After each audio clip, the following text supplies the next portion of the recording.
Buckle up, everyone, because this deep dive is going to be a wild one. We're going deep into a chapter that's, well, it's kind of like a mashup of personal stories and some seriously mind-bending physics. Definitely a unique mix. Yeah, so we're going to explore the author's experiences in what she calls the metaphysical realm Okay. and how she uses quantum physics to try to make sense of it all. I mean, that's what's so fascinating, right? Like how she connects these deeply personal experiences with these really complex scientific concepts. It's almost like she's searching for the right words to describe something that's almost impossible to put into language. Yeah. And she starts off by describing these really vivid moments where she felt like she was kind of flying above life. Mm. It's almost as if her consciousness was like traveling across different planes of existence or something. Whoa. And at one point she even says, "It was increasingly easy to find my way in the mystical interworking of the universe as long as I followed the light." I mean, now that's interesting. Have you ever felt anything like that kind of disconnect between your inner and outer worlds? I mean, I think we've all had those moments where we feel a little out of sync, but it sounds like for her, this was much more profound and persistent. Yeah, and she actually started to see this metaphysical realm as her primary reality. So that's where the quantum physics comes in. Exactly. There's this pivotal moment where a friend starts explaining her experiences using all these scientific terms. Okay. And it's like a light bulb goes off for her. Yeah, like she finally found a way to understand what she had been going through. She actually says, "While I sat across from him as he spoke in language of quantum physics, all me rejoiced as I heard the language I had longed to hear." Wow, that's powerful. It's like she finally found a framework that could help her make sense of it all. Yay. Makes sense. So let's dive into some of these quantum physics concepts. All right. I vaguely remember the piezoelectric effect from high school physics, Yeah. but it's been a while. So how does it work? And how does it relate to what the author's describing? So basically, the piezoelectric effect is about the connection between pressure and electrical charge. Okay. So if you think about squeezing certain crystals, they actually generate a little spark of electricity. I forgot about that. It's pretty cool, right? It shows how energy and matter are kind of intertwined. Yeah. Now, the author doesn't actually mention the specific concept, but I think it's relevant because she talks about feeling these energy shifts within her body. Interesting. And it's possible that these shifts could be related to piezoelectric effects happening at a cellular level. Oh, wow. I never thought about it like that. Like maybe the pressure she's feeling either physically or emotionally is being converted into like an electrical charge. So it's like her body is acting like one of those crystals we were talking about. Exactly. Converting pressure into energy. Yeah. Which makes me think about that energy she's experiencing in the metaphysical realm. Mm-hmm. Do you think there could be a connection there? That's a really good question, and it actually leads us to another mind-bending concept, the zero-point field. Okay, I'm listening. So picture this, a vacuum, like the emptiest space imaginable. Okay, got it. But according to quantum physics, even in that void, there's still this sea of fluctuating energy, this baseline level of energy that you can never remove. Wait, really? Even in completely empty space, there's still energy? Yep. That's wild. It's pretty mind-blowing, right? And so this is the zero-point field, and it could potentially explain the author's sensitivity to the metaphysical. Okay, I'm starting to see where you're going with this. Because if this zero-point field is like a constant underlying energy field that permeates everything, Hmm. what if the author is somehow tapping into it during her metaphysical journeys? Oh, that's fascinating. Right. So maybe this zero-point field is the light she talks about following. Potentially, yeah. It's like she's navigating this invisible energy landscape that most of us are totally unaware of. Exactly. And, this also ties in with another key quantum concept that the author uses to try to understand her experiences. Entanglement. Okay, yeah, I remember that one. So imagine two particles that are linked in such a way that they instantly affect each other no matter how far apart they are. Right. It's like they're connected by some invisible thread. And this is that spooky action at a distance that Einstein was so puzzled by. Uh-huh. Yeah, he really didn't like that one. But the author uses this concept of entanglement to explain her really deep connection with you, who she describes as a spiritual twin. Okay, so their energies are intertwined. Yeah, she even says, I could feel every vibrational wavelength emitted from my body impact you in some way. It's like they're entangled on a spiritual level. Exactly. And she even describes feeling their emotions in physical state even when they're physically separated. Right. It's like they're two parts of the same whole constantly influencing each other. Wow. And that makes you wonder if this connection could also explain her experiences with her physical world twin. It's like there's this invisible web of connections linking her to other people and even to these other realms of existence. And it's not just entanglement that's playing a role here. Right. She also brings in Einstein's theory of relativity to try and explain her experiences. Okay, so now we're getting into the really complicated stuff. I know, right? Relativity is where I start to lose track. So can you break it down for me? How does it all fit in? Sure. So one of the key ideas of relativity is that time is not absolute. Okay. It's relative to the observer's frame of reference, meaning that time can actually pass differently for two people depending on their relative motion. Whoa. And this is what leads to the famous twin paradox. Oh, yeah, I've heard of that. So picture this. One twin travels at high speed through space while the other stays on Earth. Okay. When the traveling twin returns, they'll actually have aged less than the twin who stayed behind. Wait, so time slows down for the twin who's traveling at a higher speed. That's the paradox. Hmm. And the author connects this idea to her feeling of traveling at the speed of light in the metaphysical realm while her body remains on Earth. So like when she talks about feeling like she was flying above life, maybe that sensation is linked to a totally different experience of time. It's possible, yeah. And that could explain why she sees herself as younger than both her spiritual and physical twins. Exactly. She actually says, the sensation of you not being able to descend any closer to Earth suddenly made sense when I realized it was because your humanness exists in a gravitational field on Earth where objects fall down instead of remaining at rest. Whoa, okay. My brain is officially melting. Right. It's like she's taking these super complex physics concepts and applying them to her own life, to her own reality. Yeah. And this is just the beginning of her journey. Oh, yeah. There's so much more to unpack. She also goes through this really intense struggle with a chronic illness and embarks on this amazing search for healing. That's where we'll pick up in the next part of our deep dive. All right, listeners, I know that was a lot to take in, so take a moment to process everything. Yeah. What's standing out to you so far? What connections are you making? Okay, so as we get back into the author's journey, I think it's important to remember that alongside these incredible metaphysical experiences, she's also dealing with a very real physical challenge. Right. This chronic illness called ITP. Mm. It affects the blood's ability to clot, and it's something that she really struggled with. Yeah, it's like she's navigating these two realities at the same time. Right. The metaphysical realm where she feels so connected, Yeah. and this physical world where her body is kind of betraying her. And in the struggle, that's where we see her deep connection to her own intuition and her body's wisdom come in. Okay. She talks about resisting conventional treatments. Really? Yeah, she felt intuitively that her body needed a different approach. Interesting. So she was looking for alternative healing methods then. Exactly, like Reiki and naturopathy. Yeah. Trying to understand her body's needs on a deeper level. It's like she's trying to bridge the gap between these different ways of knowing Right. the intuitive and the scientific. And it's not like she's rejecting conventional medicine completely. Right. She's more like searching for a more holistic approach that honors both her physical and energetic well-being. I like that. And it's during this process of self-discovery that she realizes she's an empath.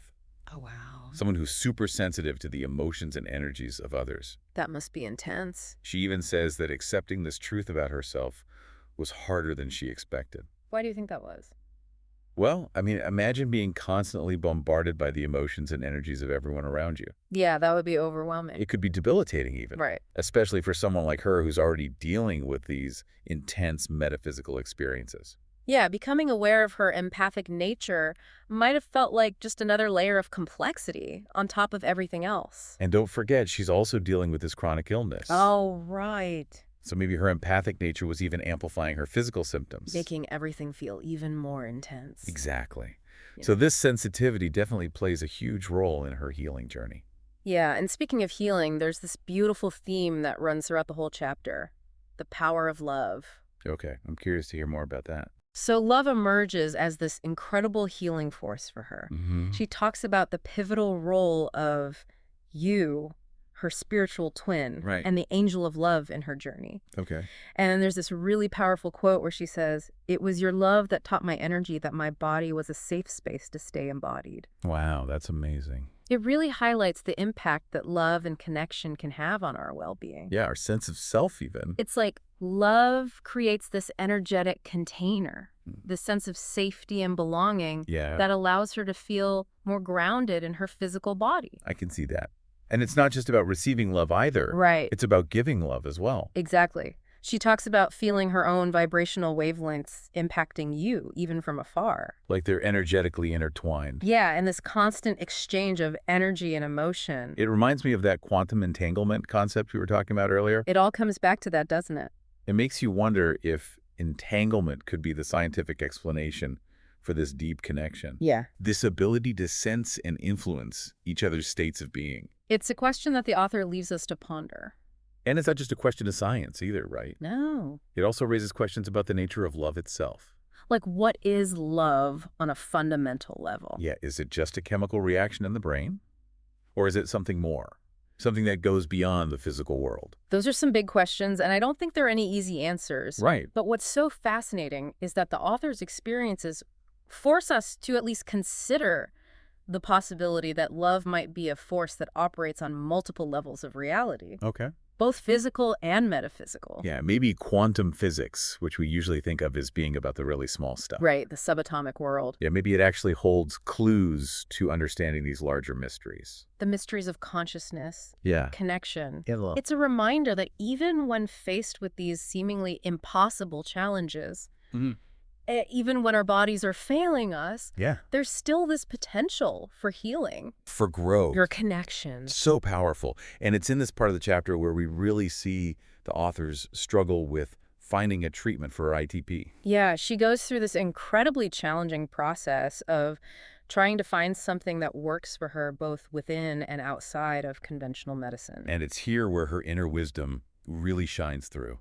Totally. She describes feeling intuitively guided towards certain healing modalities, towards specific people, Okay. even towards specific doses of medication. Wow, that's amazing.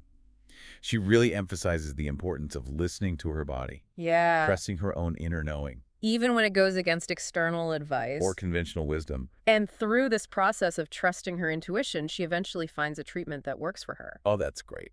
It's a medication that's specifically designed to address the root cause of her condition. So it's a testament to the power of self-advocacy, Total. of staying true to your own body's needs. Even when you face resistance from the medical establishment. Absolutely. Yeah. She had to fight for the treatment she knew she needed, Right. even appealing insurance denials and navigating a complex medical bureaucracy. And it's that determination, that unwavering commitment to her own well-being Yeah. that leads her to a place of healing and stability. And this is where we see her strength and resilience really come out. Right. Despite everything she's going through physically and emotionally, she never gives up on herself. And it's not just about physical healing either. Right. It's about finding a sense of peace and wholeness. Yeah. About integrating her metaphysical experiences with her physical reality. There's this beautiful image she uses towards the end of the chapter. Oh, yeah. What is it? She says, I found my universal resting point suspended between realms of existence. Every cell in my body was at rest. Wow, that's powerful. It's like she finally found a state of balance, Yeah. a harmony between her inner and outer worlds. It's like she found that sweet spot Yeah. where the scientific and the spiritual, the physical and the metaphysical all come together. It's a reminder that true healing is a holistic process, Totally. encompassing body, mind, and spirit. And that sometimes the journey itself, with all its twists and turns, is just as important as the destination. It's about learning to embrace the unknown, Right. to trust the process, and to allow ourselves to be guided by the light, even when we can't see where it's leading. Yeah. And sometimes that light comes in the form of human connection. I love that. As we get to the end of chapter 43, we see the author finding solace and support in her relationships, Okay. particularly with her trifecta tribe. So these are the people who really get her. Exactly. Yeah. They see her for who she is Yeah. and accept her without judgment or expectation. It's a great example of the healing power of true friendship. It's like they create this energetic sanctuary Right. where she can finally let go of the need to explain herself, Yeah. to justify her experiences, to prove her worth. They just accept her fully and completely. And it's within the context of these supportive relationships that she's able to fully embrace her identity as an empath, Okay. to integrate her metaphysical experiences, Yeah. and to continue her journey of healing and self-discovery. That's so important. She even describes this incredibly powerful experience with one member of her trifecta. Really? Yeah. And this experience actually helps her to clear a blocked energy conduit in her abdomen. Wow. So Their connection, their love for each other actually had a tangible effect on her energy body. It really highlights the idea that we're all interconnected, Yeah. that our energies can influence each other in these profound ways. And sometimes we need the help of others Right? to clear those blockages that are preventing us from experiencing the full flow of energy and love in our lives. It's a reminder that healing isn't always a solitary journey. Definitely not. We need the support of others to guide us, To hold space for us. to help us remember who we truly are.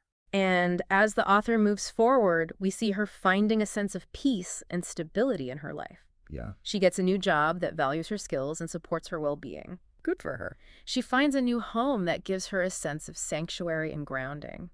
That's so important. And maybe most importantly, she finds a renewed sense of self-love and acceptance. It's like she's finally integrating all the pieces of herself. Yeah. The scientific and the spiritual, Mm-hmm. the metaphysical and the physical, Right. the wounded and the healed. It's beautiful to witness. It's a reminder that even amidst chaos and uncertainty, Yeah. even when our bodies are failing us, When the world feels like it's falling apart, yeah, there's still this possibility for transformation, for healing. for finding our way back to wholeness. And that often the most profound healing comes from within, Absolutely. from tapping into our own inner wisdom, From embracing the power of love, and from finding our tribe. the people who can support us on our journey. You know, it's really amazing how the author takes these really complex ideas from physics Yeah. and makes them feel so personal. Yeah, she's not just like intellectually playing around with them. Right. It's like she's actually using them to find meaning in her own experiences. And that's what makes this chapter so compelling, right?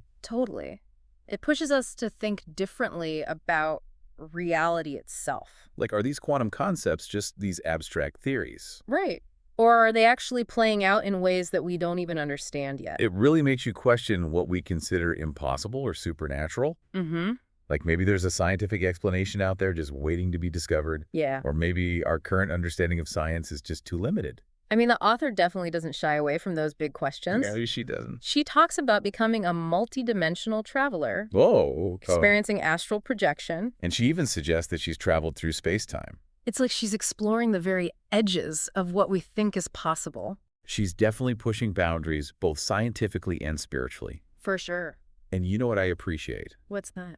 She doesn't claim to have all the answers. Yeah, she's really humble about it. She's very open about her own confusion and the challenges of trying to integrate these experiences into everyday life. That makes her story even more relatable. Totally. She's not presenting herself as some kind of guru or anything. Right. She's just sharing her journey authentically with all of its complexities and contradictions. And part of that journey involves finding ways to ground her energy, to bring more balance to her physical and metaphysical selves. So how does she do that?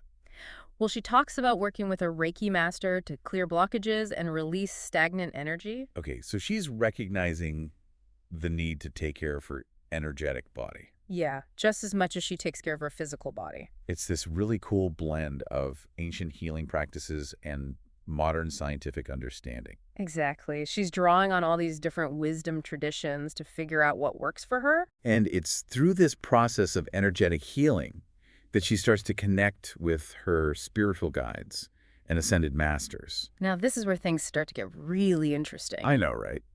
She mentions encounters with Einstein Oi. and Hildegard von Bingen. Figures who represent both the scientific and the spiritual. It's like she's merging these two seemingly separate worlds. Into a unified understanding of reality. It's like she's saying that science and spirituality aren't mutually exclusive. Yeah. They can actually complement each other. And inform each other. And these encounters seem to guide her towards a deeper understanding of her own healing abilities. Oh, wow. She starts to explore the healing power of the earth, Okay. the vibrational resonance of all things. And the ancient wisdom of natural remedies. It's like she's coming full circle. Integrating ancient wisdom with modern science. But you know what's really interesting? What? Throughout all of this exploration, there's one thing that remains constant. What's that? Oh, absolutely. She talks about the love of you, her spiritual twin.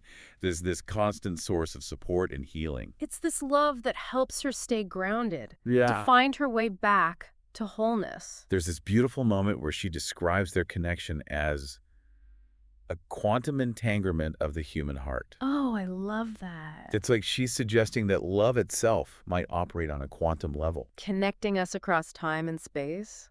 And this love isn't just this abstract concept either. It Right? actually has real, tangible effects on her well-being. She describes how the love she receives from you helps to regulate her energy Yeah. and ease her physical symptoms. It's like love is this healing energy that can literally impact her physical body. Exactly. And it makes me think back to that piezoelectric effect we were talking about. Oh, yeah, that's right. What if love in its purest form is actually a type of energy that can influence the matter of our bodies? Right. What if love she's receiving is literally shifting her cells, helping her heal on a fundamental level? That's incredible. It makes you wonder about the implications for healing in general. Like, what if love is the most powerful medicine we have? That's a powerful thought. So as we wrap up this deep dive, what do you think are some key takeaways from the author's journey? Well, first, I think it's clear that healing is a holistic process. Okay. It's not just about addressing physical symptoms, Right. it's about taking care of our energetic bodies, our emotional well being, and our spiritual connections. Finding that balance and harmony within ourselves. Exactly, recognizing that we're not just physical beings, Yeah. but also energetic and spiritual beings. And we have to trust our intuition. Yes, we all have this inner wisdom that can guide us towards healing and wholeness, The key is learning to listen to that voice. even when it goes against what everyone else is telling us. And of course, we can't forget the power of love. It's more than just an emotion. Right. It's a force that can heal, transform, and create, It connects us all. binds us to each other and to something bigger than ourselves. So to all of you listening out there, remember to nurture your connections. Give and receive love freely and stay open to new possibilities. Even if they seem impossible at first? Because sometimes the impossible is just waiting to be discovered.